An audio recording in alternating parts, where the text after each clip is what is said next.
We arranged this trip all by ourselves, tears streaming down her face. My BIL's wife looked like the heroine of a tragic drama. How dare you try to take credit for someone else's efforts? Despicable. To think that I have someone like you as a family member, even by marriage. How embarrassing. You can't come with us on this trip. My Mel's assault felt overwhelming, so I decided not to go on the trip, but looking back, I think it was the right decision. After all, I knew they'd come crying to me during the trip. Because, my name is Jennifer, I'm 31 years old. I've been living in New York for about 13 years now. My husband, Steven, was my high school classmate. Most people find it surprising, but for me, Steven was my first love. Sure, there were men I found attractive before, but that was it. Never had my heart race like it did with Steven. Just meeting his eyes made my chest tighten. I worried he might notice my feelings just from that flutter. Yet, our love never came to fruition back then. We both liked each other but never moved past that. I think we both enjoyed being somewhere between friends and lovers. I went to a university in New York, but Steven went to a university in our hometown, so we were separated. As distance grew between us, so did the emotional gap, and before long, he was no longer on my mind.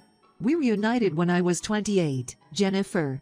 Aren't you Jennifer? I was having drinks with my colleague after work in a bar. I heard the voice that sounded familiar. After I put my drink on the table, I turned to find Steven. Well, Steven. No way. It's been ages. It really has. I thought I saw someone who looked like Jennifer, but it was actually you. He looked leaner than in high school, and his suit suited him well. Seeing his face brought back all those sweet high school memories, and with it, those feelings. Without realizing, I glanced at his left hand. No ring. It's been what, 10 years? What brings you to New York? Well, I got a new job a few years ago. I live here now. I had no idea. We had so much more to talk about, but that day, we just exchanged contact info. From that night on, we talked daily. Neither of us, now approaching our 30s, ever said, "Will you go out with me?" or confessed feelings outright. It just kind of evolved naturally. After we had been together for about a year, Steven proposed me, and we got engaged. We didn't have a wedding ceremony, and just did a family gathering and a photo shoot. Soon after, we moved into a high-rise apartment. I never thought I'd end up with my first love. Life with Steven was full of happiness, but there was one thing that really bugged me. It was about my BIL's family who lived nearby. Especially his wife, Nancy. She was such an inconsiderate and self-centered nuisance. Just the other day, she did something that irritated me. Out of the blue, she showed up at our apartment with her kid. "Oh good. You're home, Jennifer. Where's Steven? He has work today." Oh my. That must be tough. Well, taking care of a child is 100 times harder, though. "Can you look after my child for a bit? I want to go to the hair salon." I sighed deeply inside. She always did this, dropping her child off unannounced. I was planning to relax and maybe watch a movie on my day off. But with the child right there, it was hard to just say no. "Okay." I forced a smile and agreed. "Thanks. I'll be back in 2 hours. There are toys and snacks in his backpack. I'm off now." She then left, her heels clacking on the floor. I don't mind playing with children. But she could have left her child with her husband if she was just going to the hair salon. Or, if he was busy, she could have hired a babysitter. It wasn't just about the child. She's given me old clothes and furniture, almost forcing them on me, and then asked for money. I just couldn't grow fond of her. She always saw me as someone convenient. She said she'd be gone for 2 hours, but Nancy came back 6 hours later.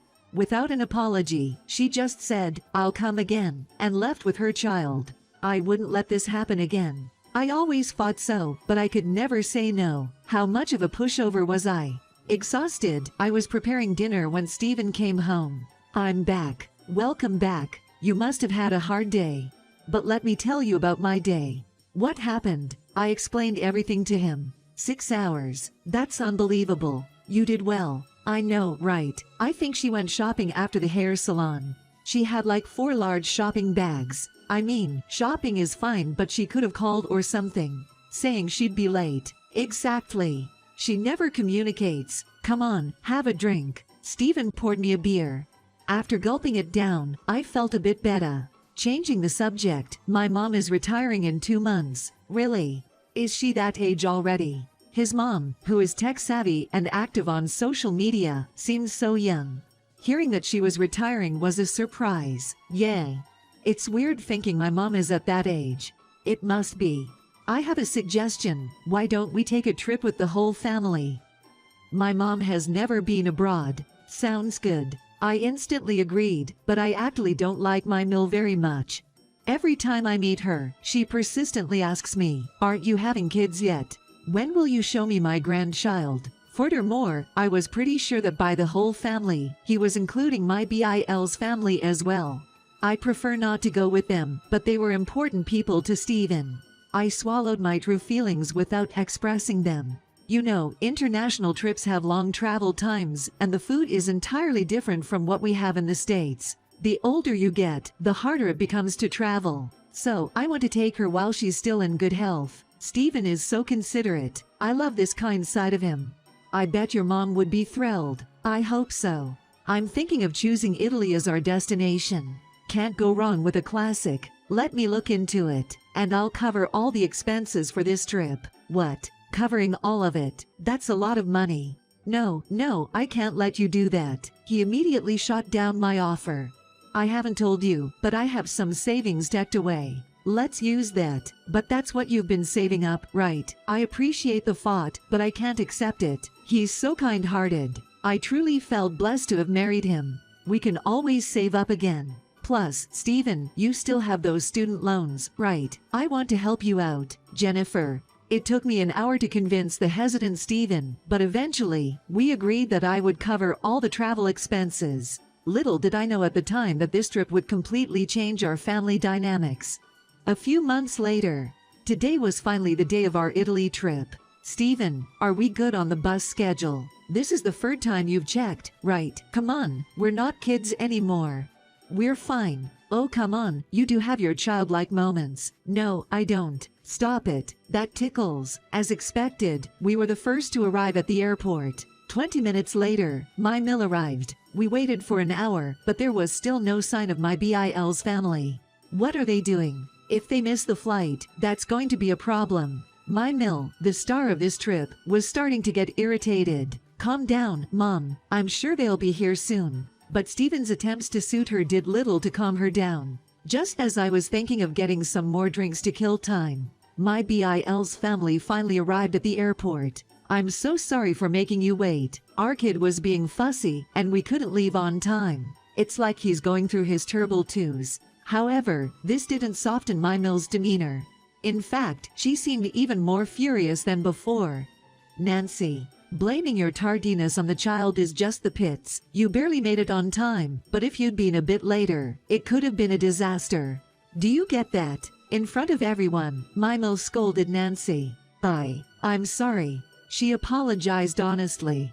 Tears, real or feigned, streamed down Nancy's face. Then, she said something unbelievable. We arranged this trip all by ourselves. That includes all expenses, plane tickets, hotel, and restaurant reservations. It was quite a challenge looking up in Italian, but we wanted to please you. We were up late last night preparing for this trip, so I'm running on little sleep. She looked like the heroine of a tragic drama as she said this, tears streaming down her face. My Bill and his wife hadn't helped with the trip at all. It didn't bother me, and I felt a sense of purpose and satisfaction in arranging and funding everything by myself. I never wanted them to appreciate me. But I couldn't stand her lying. You guys didn't do anything, right? How can you say such things? I asserted, only to be met with a glare from my Mill.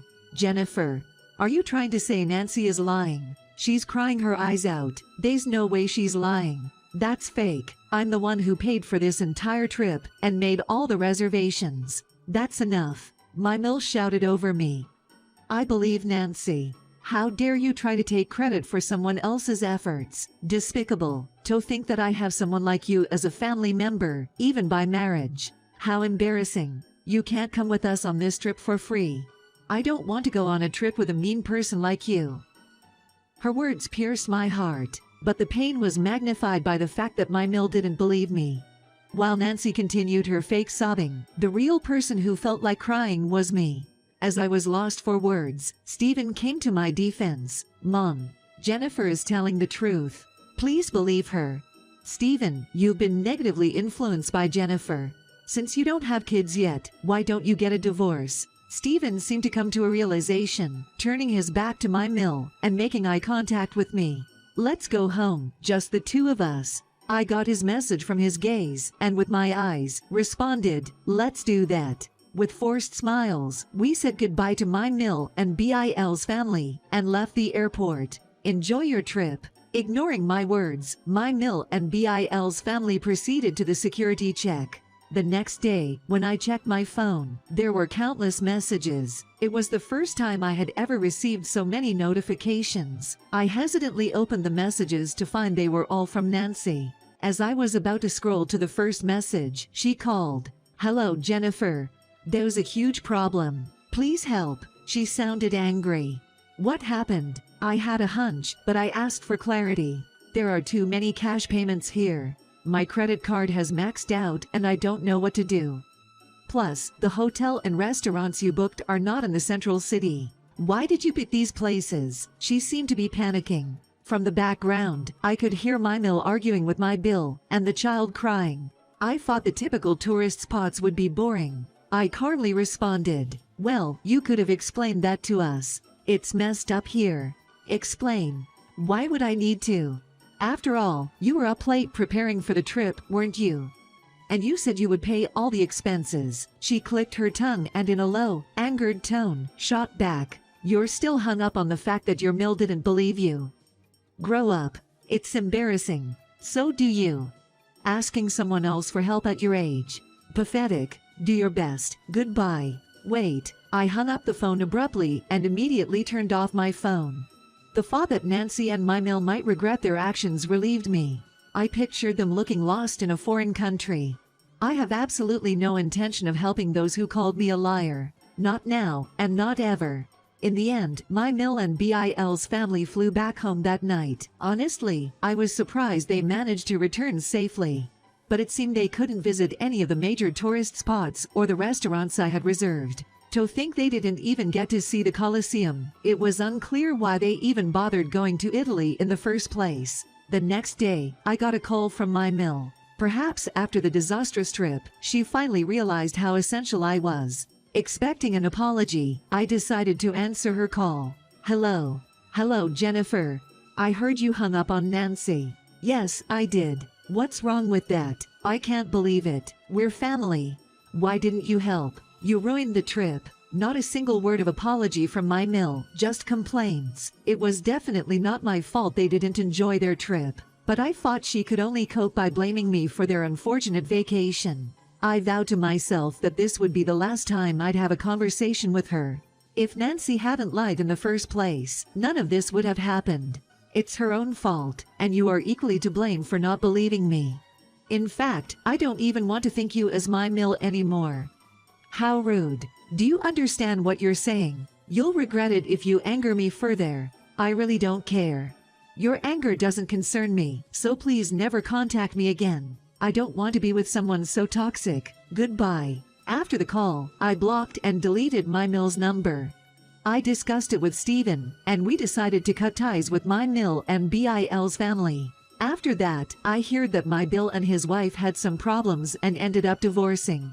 Nancy moved back to her rural hometown with her child. My mill was furious that her precious grandchild moved so far away. In response, Nancy was equally livid. She declared she'd never let her child see my mill again. Having lost her only source of joy, my mill seems to be living a lonely life in her apartment. Meanwhile, some good news came our way. I got pregnant. Did you bring your Medicare card? And what else? I've got everything. Hey, after the checkup, how about we grab something delicious to eat? Really? Weren't you told off for gaining too much weight recently? Are you sure? It's fine. I've been walking daily. Stephen made a face and gently rubbed my belly. Mom's got quite the appetite, huh? Maybe it's because of our little one in there. Make sure you get lots of nutrients from Mom. We left the house, holding hands. Though it had been raining moments ago, the rain had just stopped. A large rainbow spanned the sky. It seemed like a symbol of our bright future ahead.